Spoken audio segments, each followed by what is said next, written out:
Podcast.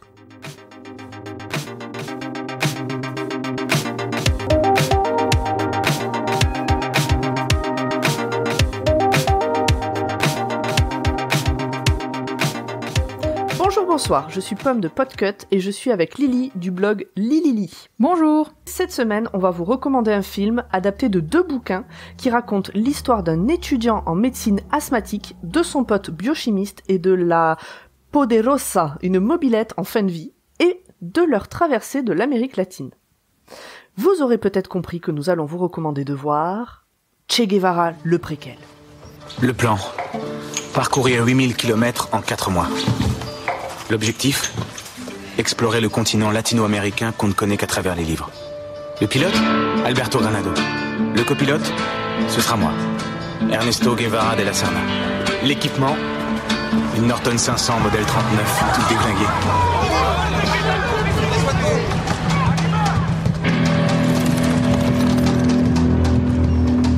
D'accord, je veux bien patienter. Je veux pas t'attendre une éternité. Chaque instant semble divisé en 2. Putain, vous pourriez au moins leur donner à boire, non ? Fallait te barrer, ou la sécurité te mettra derrière les barreaux. Fils de pute !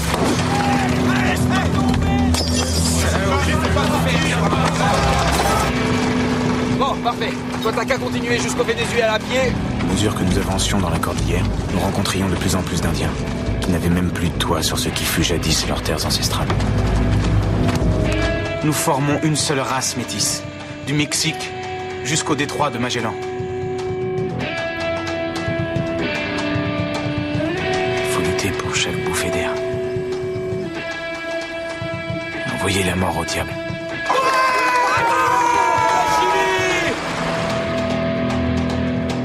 Moi, je ne suis plus moi. Du moins, je ne suis plus le même qu'avant.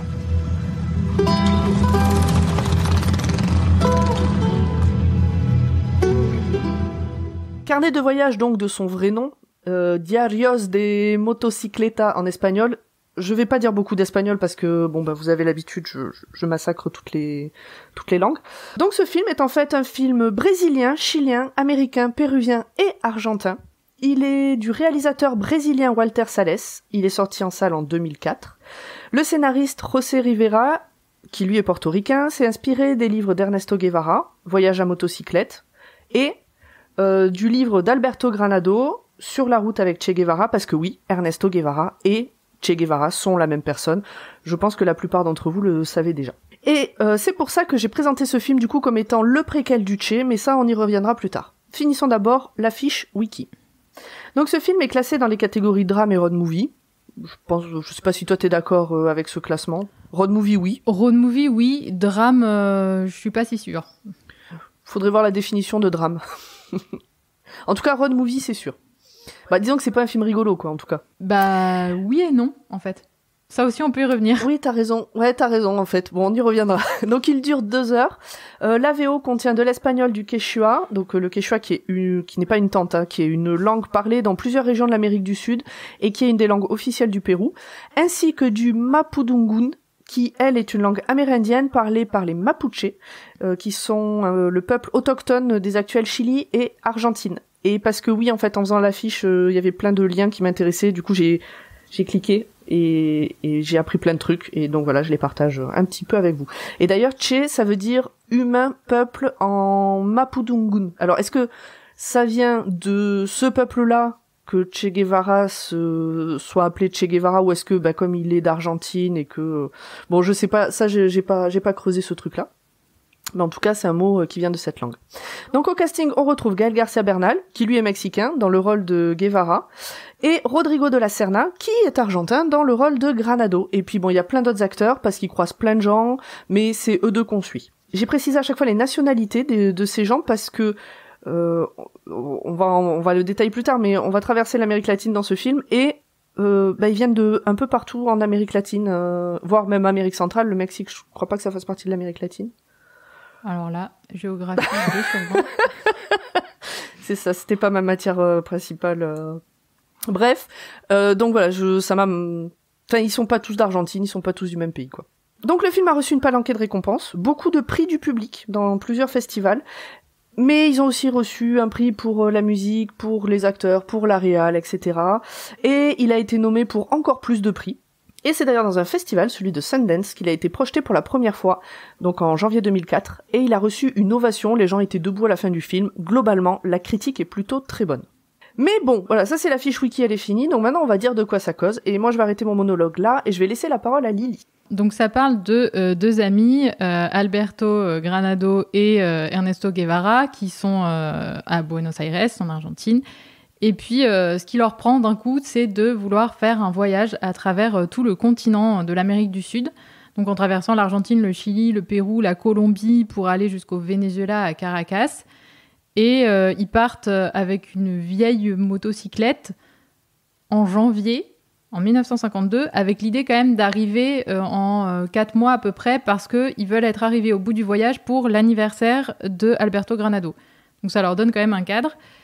Et ensuite, on va les suivre à travers tout leur voyage, avec les différentes escales qu'ils vont faire dans chaque pays, avec comme objectif final d'arriver dans une colonie de lépreux, parce que comme ils sont tous les deux plus ou moins dans la branche de la médecine, il y en a un donc, qui fait de la biochimie et l'autre qui est étudiant en médecine, c'est leur objectif. Ils veulent travailler quand même sur la façon de soigner la lèpre. Donc, au bout, c'est ça la fin du voyage. Mais en attendant, on va quand même avoir l'occasion de les suivre un peu partout, de voir... c'est vraiment en fait du road movie, donc c'est toutes les personnes qu'ils rencontrent, qui les font avancer, qui les font évoluer, qui vont créer des rebondissements, etc. Et puis c'est un peu un buddy movie aussi quand même, parce que c'est aussi un film qui évoque la relation entre les deux et comment ils sont liés par ce voyage. Et est-ce que ça va changer quelque chose aussi à leur relation de faire ce parcours ensemble ? Alors, j'ai pas mis buddy movie parce que du coup, je suis allée chercher la traduction, enfin la définition, et celle que j'ai trouvée en tout cas ne correspond pas à ce film. Ça disait que les buddy movies, c'est donc des films dans lesquels t'as au moins 2 personnages, parfois un peu plus, qui n'ont rien à voir ensemble, qui se retrouvent à devoir faire des choses ensemble. Et alors, donc ça crée des situations comiques. C'est la première fois que je vois ça comme définition, parce que quand l'acception globale, en tout cas, c'est un film avec des potes, quoi. Enfin, c'est un truc sur l'amitié, voilà. C'est la première définition qui est sortie sur Wikipédia, sur Internet. Alors, sur Google. Si on considère qu'ils doivent pas être potes avant, dans ces cas-là, effectivement, ça marche pas, parce que là, ils ont amis de longue date. Mais en tout cas, c'est quand même... Du coup, est-ce que Seven est un buddy movie? Bref. Non, mais oui, par exemple, on dit ça de The Nice Guys parce qu'au début, ils se connaissent pas, mais on a quand même beaucoup dit que Mon Inconnu, c'était aussi un buddy movie, alors qu'ils sont déjà potes au début. Enfin, j'ai pas d'avis.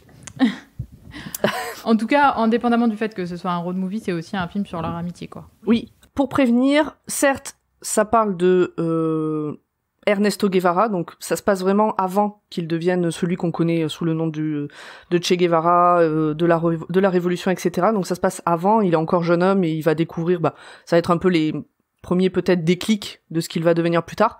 Le film en lui-même n'a pas de propos politiques forts. On parle pas de révolution, on parle pas du Che, on parle de 2 personnes, de 2 jeunes hommes qui découvrent la vie en fait, parce qu'ils viennent de familles plutôt aisées, et, qui viennent de la capitale. Donc finalement, ils découvrent la réalité de la vie dans ce continent et comment ça va les marquer et de quelle manière. Donc là, il se trouve que c'est Ernesto Guevara et Alberto Granado. Ça pourrait être n'importe qui. Le film aurait la même valeur et aurait la même histoire en fait. En tout cas, il s'arrête avant qu'on parle de la partie vraiment politique de la vie de Che Guevara, puisque là, c'est vraiment centré sur ce voyage-là. Donc c'est avant qu'il devienne le Che, effectivement. Par contre, on peut quand même y voir des aspects sociaux, à défaut de politique, qui vont quand même contribuer, on peut penser, à façonner sa pensée par la suite. Ah oui, absolument, ça c'est une évidence. Ce film, il est adapté de 2 bouquins. Donc un écrit par Ernesto Guevara, l'autre écrit par Alberto Granado. Chaque livre sont 2 carnets de voyage, d'où je pense le titre du film. En tout cas, c'est le titre en français, puisque en espagnol... C'est pareil, hein, Diarios de Motocicleta, c'est un truc. C'est le carnet de la motocyclette. Ouais, c'est ça, c'est quand même. Mais c'est ça. Et en fait, ce sont 2 carnets de voyage. Ils ont été publiés chacun de leur côté. Ils racontent. En fait, ils ont vraiment tenu des carnets, des carnets de voyage pendant leur voyage. Et c'est la publication de ces choses-là. Je suis allée regarder un peu autour de ces bouquins. Moi, je les ai pas lus, toi non plus. Non. Mais on a choisi de faire ce film parce qu'on l'a pas dit au début. On a choisi de faire ce film maintenant parce que on est sur une session où on ne parle que d'adaptation. Et donc, pour parler vite fait de ces livres, je sais que, de ce que j'ai lu, le bouquin qui a été écrit par Guevara est considéré comme un classique de la littérature et de la... du coup, pas road movie, mais... Oui, du récit de voyage. Du récit de voyage, merci. Donc, c'est un classique. Aux États-Unis, il est régulièrement dans les classements de best-sellers. Encore maintenant. Par contre... Celui de Granado, mais il est tombé dans l'oubli complet. J'ai trouvé 2 pages Wikipédia, une en français, où en gros il y a... ce bouquin il a été écrit par un mec qui a voyagé avec Guevara, et juste après il y a un paragraphe qui dit et puis on découvre qu'en fait Guevara il était raciste, voilà l'extrait. Fin de la page Wikipédia, donc je pense qu'elle a été créée juste pour pouvoir placer cet extrait. Sûrement, ouais. Qui est clairement raciste par contre, hein, vraiment il y a aucun doute, il y a pas de débat sur ce sujet-là, mais je m'attendais un peu plus d'infos. Et l'autre page, elle est en latina, pardon. Donc langue latine, je suppose, mais j'ai pas trop su, je pense que c'est de l'espagnol. Et c'est encore plus court. Vraiment, il y a juste le nom de l'auteur, le nom du bouquin, quand est-ce qu'il est sorti. Donc il a été publié en 78, celui-là. Donc bien après tout ça, et bien après la mort du Che aussi. Mais voilà, donc c'est quand même... c'est écrit à partir des 2 points de vue. Le scénario a été écrit à partir des 2 points de vue des personnages principaux. Ouais, c'est intéressant qu'il soit allé chercher quand même les 2 sources et pas juste le livre le plus connu en se disant je vais adapter juste la vision du mec qui lui a laissé sa trace dans l'histoire après, quoi. Exactement. Après, on peut s'interroger quand même sur ce qu'il a gardé parce que l'aspect raciste, pour le coup, on le voit pas dans le film, quoi. Absolument pas, et c'est pas plus mal. Pour le coup, je trouve. Je sais pas, enfin, c'est plus plaisant à voir comme ça, mais par contre, peut-être que du coup, c'est un peu une vision idéalisée, je sais pas, des personnages. Ah oui, dans ce sens-là. Je me suis un peu posé la question, moi, en voyant le film quand même, parce que je trouve qu'ils sont très sympathiques et qu'on est beaucoup avec eux, et voilà, et quand même, Che Guevara, c'est un personnage très complexe, après, politiquement, etc. Au-delà de l'icône que c'est pour plein de gens, si on creuse un peu, comme tous les révolutionnaires, c'est quand même une personnalité complexe avec des zones d'ombre. Et donc, je me suis un peu demandé si c'est juste parce qu'il était jeune et que là, on se concentrait sur l'aspect, il est avec son ami, il rencontre des gens, il forge sa pensée, il est intéressé par soigner les lépreux, donc c'est des trucs plutôt positifs qu'ils mettent en valeur. Ou s'il y a aussi une façon de pas vouloir écorner le mythe, quoi. Alors, je pense qu'il y a une façon de pas vouloir écorner le mythe, mais en même temps, dans la manière dont le film est fait, je trouve que ça serait tombé comme un cheveu sur la soupe si derrière c'est pas plus étendu, s'il y a pas plus de réflexion derrière cette citation oui, assez horrible. Comme on l'a pas lu, on sait du pas. coup, en tout cas, tel que le film est fait, et je vois pas comment le placer sans que ça fasse gratuit, en fait. C'est ça. Après, parce qu'effectivement, il y a forcément tout n'a pas été raconté. Ça, c'est déjà il y a pas forcément tout dans les carnets. Et puis forcément, il a dû faire des coupes à un moment donné.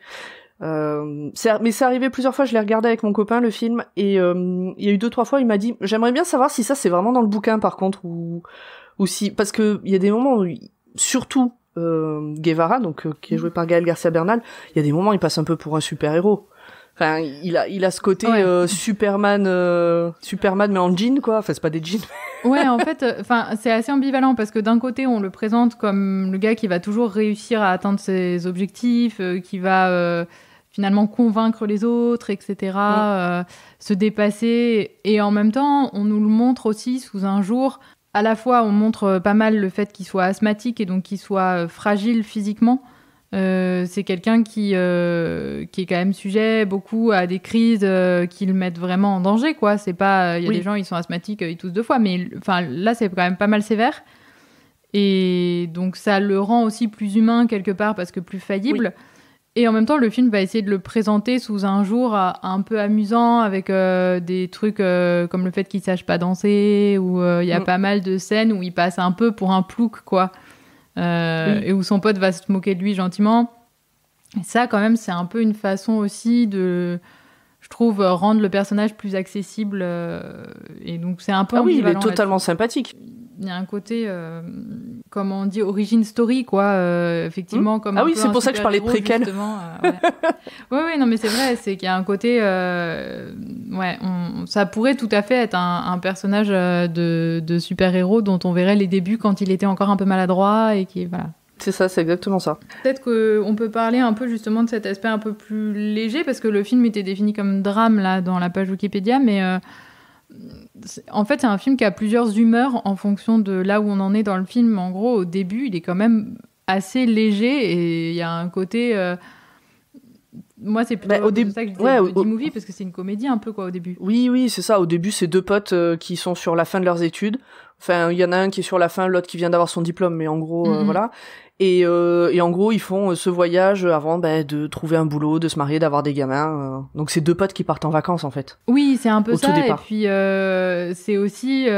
ils sont pas très focus, quoi. Ils disent oui, on veut soigner les lépreux, mais finalement c'est pas mal leur argument de se faire passer pour des spécialistes de la lèpre pour obtenir tout un tas de trucs. Ils sont souvent détournés de leurs objectifs par la première jolie fille qui passe. Oui. La première étape est censée durer, je crois, 1 jour ou 2 jours. Et puis en fait, ils se sont arrêtés chez la copine de Ernesto, et donc du coup, ils vont s'y attarder un certain temps parce que finalement, il a pas tellement envie de partir à ce moment-là. Et donc, il y a tout cet aspect plus léger et même un peu de comédie dans la réalisation, juste au tout début, quand ils disent au revoir à leur famille. Oui. Et que le premier truc qu'ils font, c'est de manquer de créer un accident en partant, quoi. Genre... Ah oui, cette scène, ça fait vraiment film comique des années 50, justement. C'est ça, voilà, il y a un truc vraiment de vieille comédie un peu qui dure quand même, je trouve, toute une première partie, en gros. Et après, plus ils vont rencontrer des gens différents, dans des pays différents, plus ça va leur apporter de la gravité, en fait, à eux-mêmes en tant que personnages aussi. Ils vont se confronter à la réalité de gens dont ils ne soupçonnaient même pas l'existence, et ça va pas les laisser indifférents. Parce que après tout, ça aurait pu leur passer au-dessus de la tête, de dire c'est original, hein, bon allez, salut, et on avance. Mais tels qu'ils sont présentés au début, on pouvait presque s'attendre à ce que ça leur passe au-dessus d'ailleurs. Bah oui. Alors, peut-être parce que moi j'avais déjà vu le film. Là, c'était une revue, toi aussi, je crois d'ailleurs. Moi aussi, mais alors je l'avais vu il y a très longtemps. J'étais ado, donc. Moi, je l'ai vu au cinéma quand il est sorti, donc ça date. Je pense que j'avais dû le voir 1 an après, au moment s'il avait dû passer à la télé ou quelque chose comme ça, quoi. Ouais. Donc, surtout, j'ai une maman qui est absolument fan du Che. D'accord. Elle avait, je crois qu'elle avait une dizaine d'années quand il est mort, et du coup, elle l'a vu dans les journaux, à la télé. Enfin, ça a un peu baigné son enfance, et je pense que ça a marqué aussi après son engagement politique et tout ça. Donc, le Che, j'en entends parler depuis toujours, en fait. Outre le fait que, comme beaucoup d'ados, j'ai eu un t-shirt du Che que j'ai toujours. D'ailleurs, je dors avec. Maintenant, je le mets plus dans la rue, mais voilà. Voilà, j'en entendais beaucoup parler à la maison. Il y avait des bouquins sur lui, etc. Donc, je connaissais le personnage avant de voir le film. Je pense que c'est une des raisons pour lesquelles je suis allée voir le film, d'ailleurs. Alors que moi, pas du tout à cet âge-là. Donc, enfin, je savais qui c'était, mais... Ouais. Bon, moi, j'avais 20 ans quand il est sorti, donc peut-être... je sais pas toi, mais... Ah non, j'étais... 2000 quoi, on a dit 2004 4. 2004, non, j'avais 14 ans, moi. Oui, c'est pour ça aussi, ça joue... Ces 6 ans d'écart jouent beaucoup sur ce genre d'informations. Voilà, ouais. Mais fini, ouais. Qu'est-ce que je voulais... Oui, tout ça pour dire que, du coup, je savais quel était le type du personnage, donc... je m'attendais à ce type de réaction venant de lui. Par contre, je connaissais pas du tout Granado, et lui, pour le coup, vraiment, il aurait agi comme un gosse de riche en vacances. Ça m'aurait pas choqué. Vu comment c'est présenté au début, en fait. Ouais, moi, dans mon souvenir, enfin, je savais qui c'était chez Guevara à cet âge-là, mais c'est pas du tout pour ça que j'ai regardé le film. Ouais. Clairement pas. Je pense que j'ai regardé le film parce qu'il passait et que j'étais avec ma famille, et que voilà, enfin, c'est vraiment un peu anecdotique. C'est un hasard. Mais je sais que j'avais beaucoup aimé, et par contre, ce qui est rigolo, c'est ce dont je me souvenais du film par rapport à là, quand je l'ai revu. En fait, je ne me souvenais que des 2 extrémités. Je me souvenais du début, quand ils partent et qu'ils vont chez sa copine et tout, et je me souvenais de la fin, quasiment, voilà, la dernière partie, on va dire.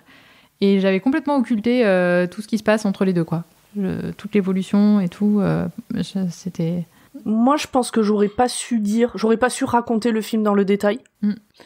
Par contre, au fur et à mesure que je le regardais, ça revenait quand même assez rapidement. J'ai pas été surprise par un élément que j'avais totalement oublié. Si, j'avais oublié la petite copine au départ, mais parce qu'en fait, on s'en fout très vite.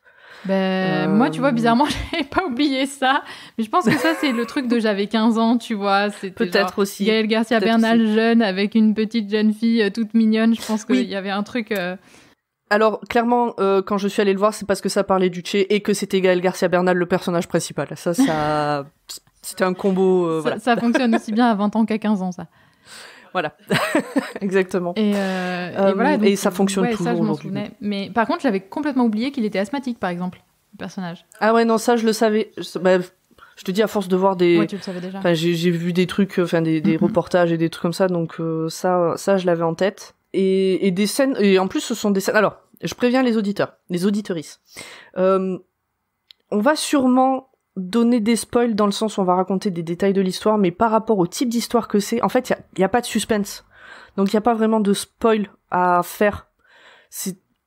Enfin, même moi qui suis très, très... sensible à ce genre d'infos, vraiment sur ce film-là, je vois pas quelle info pourrait gâcher le film en fait. Il y a rien d'extraordinaire au final. Ouais, c'est pas du tout un film qu'on regarde pour. Enfin, c'est vraiment un peu cliché de dire ce qui compte, c'est pas l'arrivée, c'est le chemin, mais c'est vraiment un film qui illustre totalement ça. C'est-à-dire que on sait dès le début où ils veulent arriver, ils ont dit quel était leur objectif. Donc, il n'y a pas de grosse surprise sur ça. Après, c'est plutôt comment ça va se passer entre les deux. Est-ce qu'ils vont y arriver dans le temps qui s'était donné, qui ils vont rencontrer en route et qu'est-ce que ça va produire comme effet sur eux. C'est plutôt ça qui compte, mais c'est pas un film qu'on garde pour le suspense ou même tellement, j'allais dire, pour l'intrigue en tant que telle.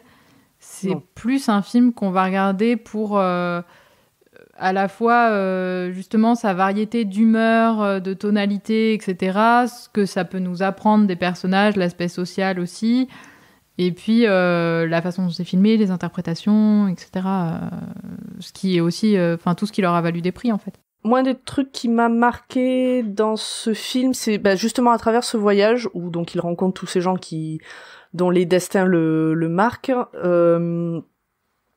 c'est la diversité. Alors, ça a été tourné dans les pays dont ils parlent. C'est-à-dire que s'ils sont au Chili, les scènes ont été tournées au Chili. S'ils sont au Pérou, etc. Donc, il y a une énorme diversité de paysages. Ouais, ça se voit. Et de types. On voit des mines, on voit de la campagne, on voit des très grosses villes, enfin une très grosse ville, des petits villages. Donc, c'est très varié.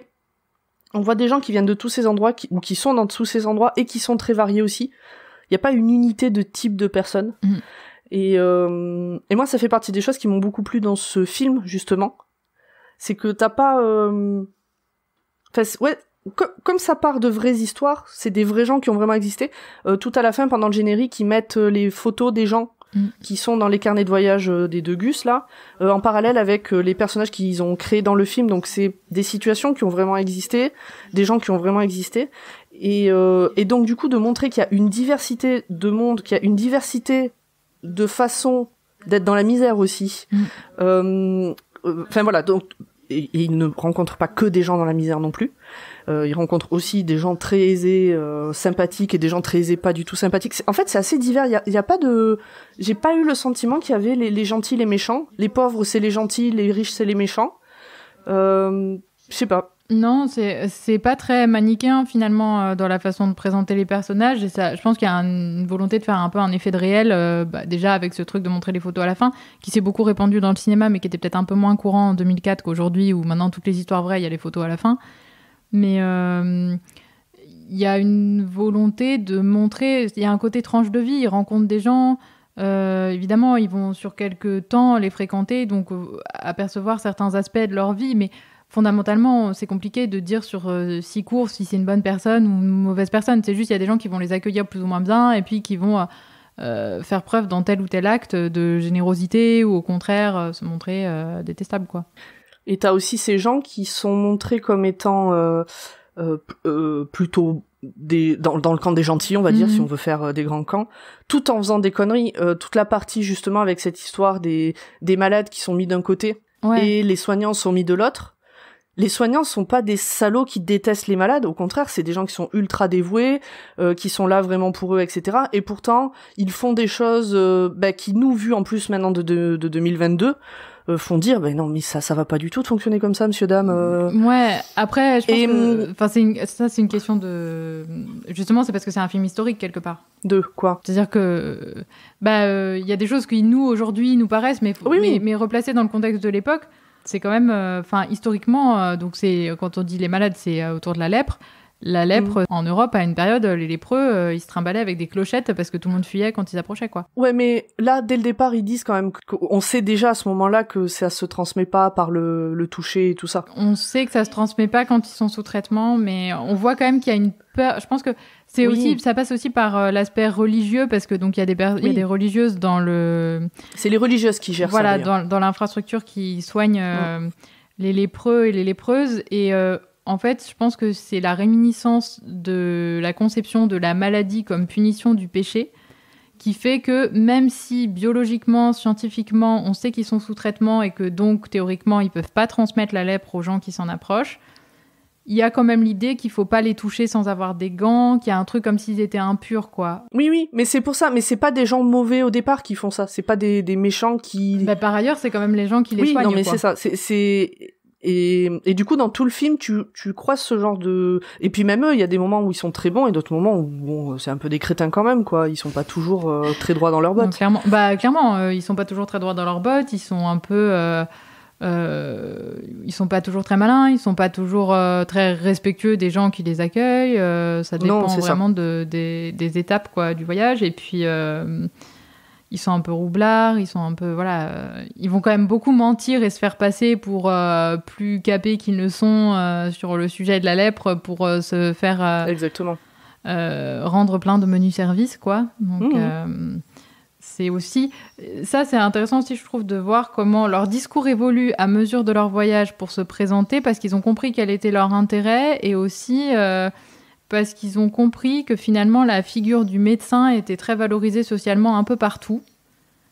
Et que du coup se présenter comme des grands professeurs, etc., quel que soit le pays, quel que soit le niveau social des gens auxquels ils s'adressent, c'est la clé qui va ouvrir toutes les portes. Exactement. Et je pense que c'est aussi un film qui montre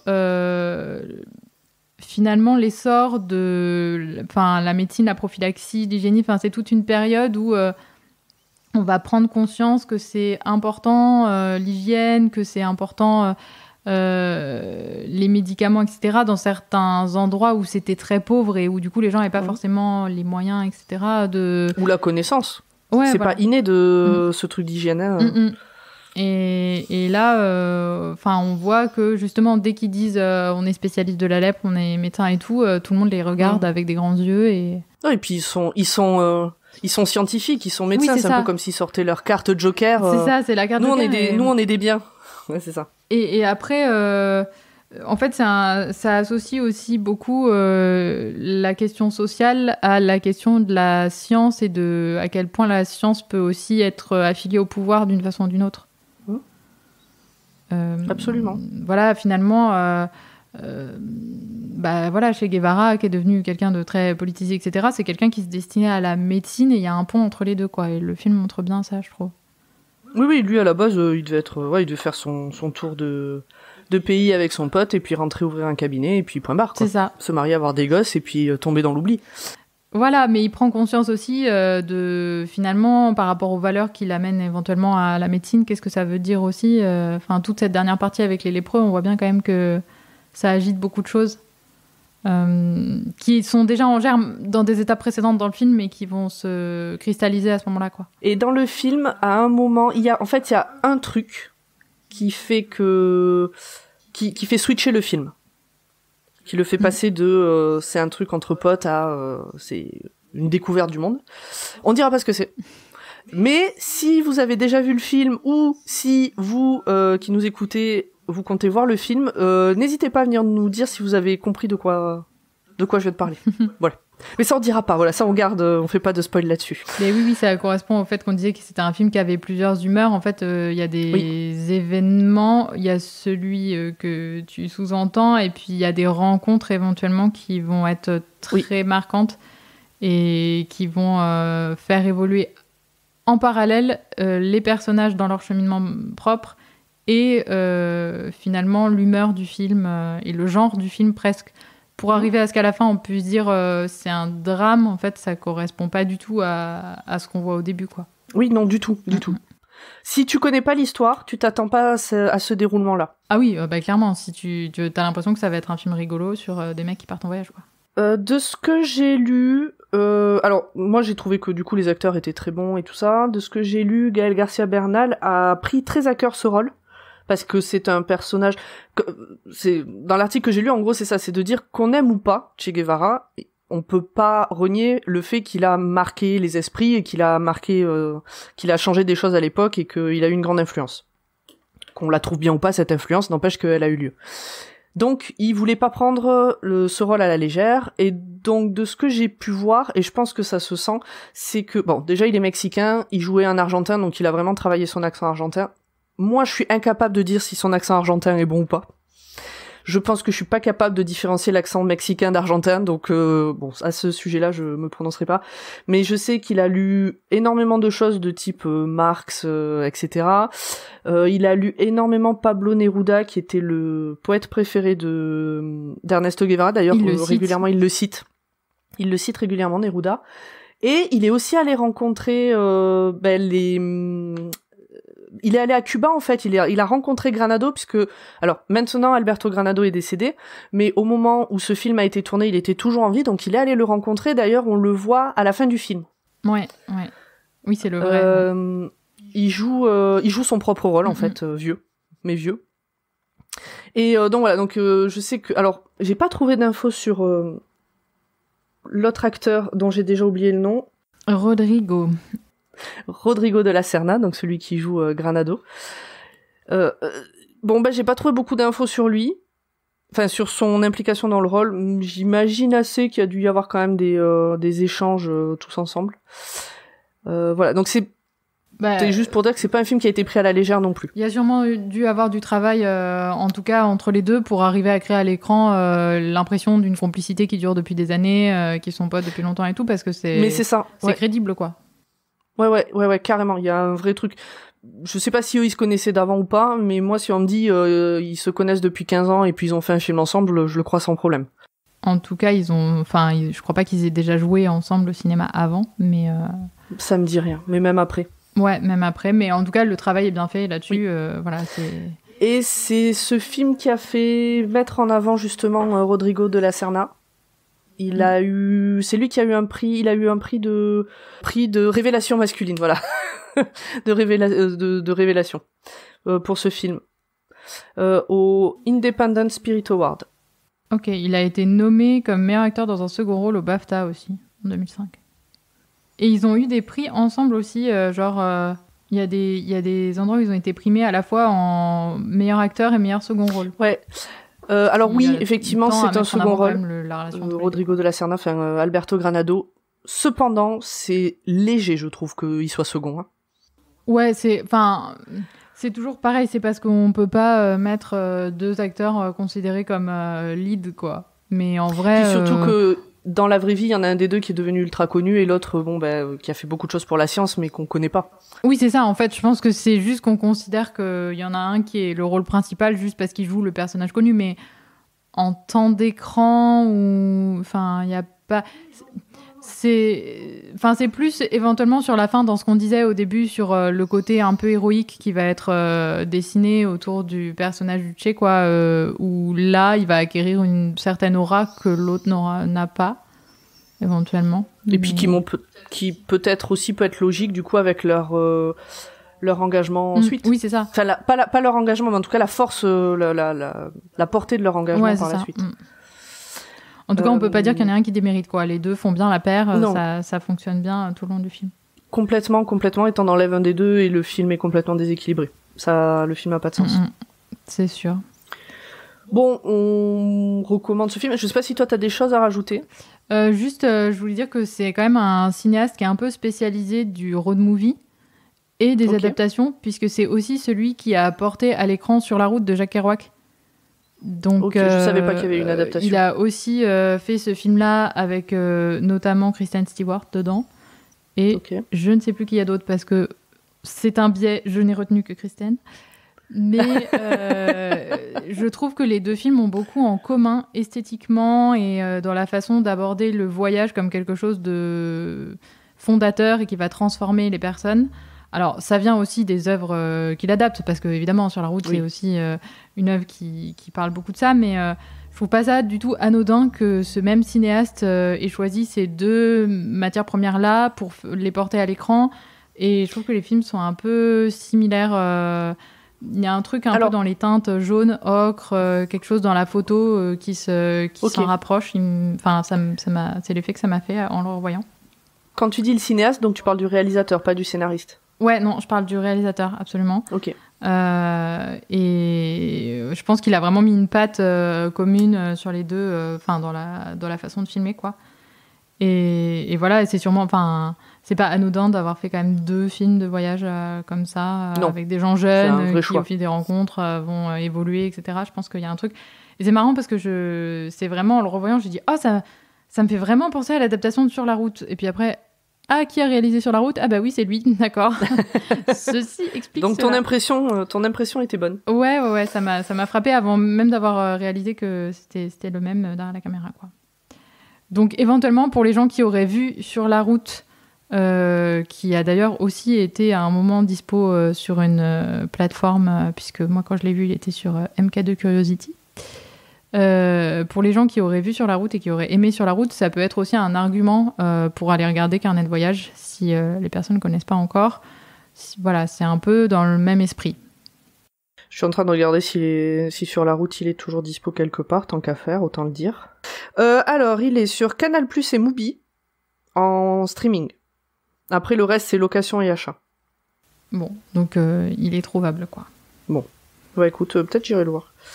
Et rien que les photos que je vois, effectivement, on retrouve, comme tu dis, le côté ocre. Tu vois, ouais, il y a un truc vraiment dans la photographie qui est. Ouais. J'ai pas regardé si c'était le même directeur ou la même directrice de la photo, cela dit, mais parce que ce que j'attribue au réal est peut-être en fait quelque chose qui vient de la personne qui dirige la photographie. C'est peut-être aussi photographie Éric Gauthier pour Sur la route.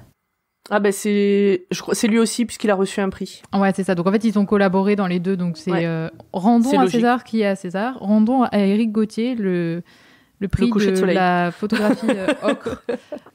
On a aimé, on vous conseille. C'est pas un film d'action. Posez-vous dans votre canapé et laissez-vous porter. Il est visionnable sur Univers Ciné. Univers Ciné, ouais. Je pense que je mettrai, comme c'est une plateforme qui est pas très connue, je mettrai le lien dans la description de l'épisode. Faut que j'y pense. Ouais. Et si vous entendez ça et que vous voyez qu'il n'y a pas le lien, envoyez-moi un message pour me dire qu'il faut que je rajoute le lien. Vous qui nous écoutez. On sait jamais. Et avant, en fait, toi, moi, je l'ai vu grâce à toi, du coup, sur France Télévisions. Ouais, sur la plateforme de France Télé qui l'a eu à l'automne, quoi. Ouais, et qui met du coup une dizaine de films en libre accès gratuitement. Plus que ça. Plus que ça ? Plus que ça s'est vachement développé. En fait, la plateforme de France Télé, maintenant, elle a des collections avec des thématiques et puis une partie des films qui passent sur leur chaîne sont disponibles aussi sur la plateforme. Donc il y a ce qui passe sur leur chaîne, mais il y a d'autres films qu'ils n'ont pas forcément passé, mais qui mettent quand même en... Je crois, en tout cas, des fois ils y sont avant de passer. Et c'est en accès gratuit. Donc c'est un moyen quand même d'avoir accès à des films gratuitement sans forcément avoir la télé. Ouais. Donc faut. Moi, en tout cas, je suis contente d'avoir trouvé ça parce que j'ai beaucoup d'abonnements, mais sans faire de plus. Et celui-là, il est gratos. Ouais, pour le coup, moi, je milite un peu pour faire connaître les plateformes légales et gratuites. Parce que vu la profusion maintenant des plateformes qui existent, quand tu dis j'ai beaucoup d'abonnements, c'est un peu le problème, c'est que maintenant si on cumule, ça devient vite hors de prix et je pense que voilà, il y a peut-être des gens qui nous écoutent qui n'ont pas les moyens de se payer 5 abonnements différents, donc c'est sûr et c'est certain. bien de savoir que il y a des films qui sont disponibles de façon légale si on est rigoureux là-dessus et de façon gratuite aussi, par notre service public, hein, voilà. Et des vrais films, pas forcément des téléfilms France 2. Oui, qui peuvent être très bien aussi. Je veux pas forcément des films français financés par les chaînes, parce que souvent c'est ça qu'on a en tête aussi, des films de cinéma qui passent à la télé. Il y en a des très bons aussi. Il y en a des très bons aussi. C'est pas que ça. Mais du coup, ils ont des sélections internationales et puis ils ont des thématiques assez variées. Récemment, quand même, pour Halloween, ils avaient des films d'horreur, y compris des trucs vraiment durs, genre moins de 16 ans, quoi. Ce qu'on n'attend pas forcément de France Télé, a priori. Ouais. Et donc là, ils ont en décembre, ils avaient une sélection western qui est arrivée. Enfin voilà, il y a des thématiques. Ils suivent un peu l'actualité aussi. Au moment où il y a le Festival de Cannes, il y a des films qui avaient été primés les années précédentes ou des choses comme ça. Donc ça fait quand même une mine où puiser. Il y a pas mal de choses. Il y a des courts-métrages aussi. Voilà. Et là, la plateforme où c'est à l'heure actuelle, c'est Univers Ciné, qui est une plateforme française et qui est consacrée au cinéma indépendant. Donc je pense que vous pourrez y trouver des films qu'on ne trouve pas sur les autres plateformes. Là, il y a des abonnements. C'est une plateforme à abonnement, mais bon, voilà. Si jamais, sachez que ça existe.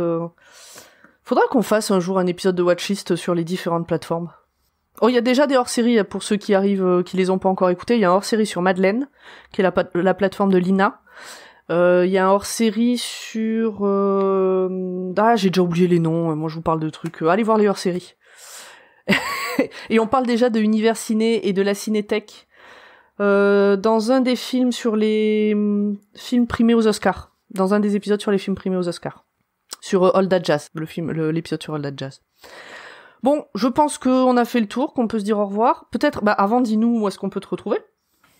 Eh bien, pour l'instant, on peut me retrouver sur mon blog qui parle de cinéma et de littérature, qui s'appelle lilili.wordpress.com. On mettra le lien sera dans la description. on peut me retrouver aussi sur les réseaux sociaux, où j'ai aussi des comptes sur Twitter et maintenant sur Instagram depuis pas longtemps. Voilà, effectivement. J'ai cédé à la panique si Twitter meurt demain, mais contrairement à tout le monde qui est parti sur Mastodon, j'en ai profité pour me créer un compte Instagram. Voilà. C'est bien, écoute, petit à petit. Ouais, voilà, je pense que quand du coup il y aura une prochaine nouveauté, j'arriverai sur Mastodon quand tout le monde en partira, tu vois, pour aller ailleurs. Toujours un point de retard. Et aussi, puisque cet épisode, on l'enregistre en décembre, mais il sortira en janvier, on peut te retrouver dans la réponse D. Absolument. Du coup, c'est le moment de l'annoncer officiellement. On peut me retrouver en tant que plume et en tant que voix pour fabuleux podcast La Réponse D. Sur le thème gastronomie. En tant que voix. Donc, t'as écrit pour le thème cinéma-série. Et pour le thème littérature, ouais. Logiquement, j'ai écrit pour les choses qui correspondent à ce que j'écris d'habitude. C'est logique, c'est logique. Mais je fais la voix de la gastronomie avec un plaisir. Exactement. La Réponse D, pour ceux qui savent pas, qui est un podcast du label Podcut, collaboratif, où tous les jours, pendant 6 semaines, il y aura un épisode de culture générale de 5 minutes sur un thème différent, et chaque jour correspond toujours au même thème. Donc le lundi, ça sera...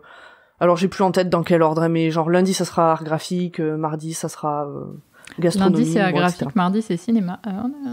Voilà, c'est ça. Vas-y, dis-les tous. Mercredi, c'est faits divers, jeudi, c'est gastronomie, vendredi, c'est histoire des luttes, et samedi, c'est littérature. Et le dimanche, on se repose. Je sais pas quand sortira cet épisode-là, mais ça va peut-être commencer. Pendant 6 semaines, donc c'est la 3e saison, vous en avez 2 autres à rattraper.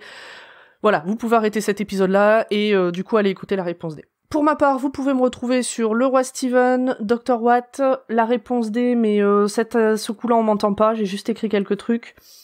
Et Watchlist de temps en temps, et puis c'est déjà pas mal. Et puis sur les réseaux sociaux et surtout le Discord de Podcut. Venez, vous nous y trouverez. Lily, tu y es aussi. Donc si vous voulez venir discuter de cet épisode, de ce film ou d'autres choses, vous pouvez nous rejoindre. Tous les liens sont dans la description. Salut, à la prochaine. Salut, au revoir tout le monde.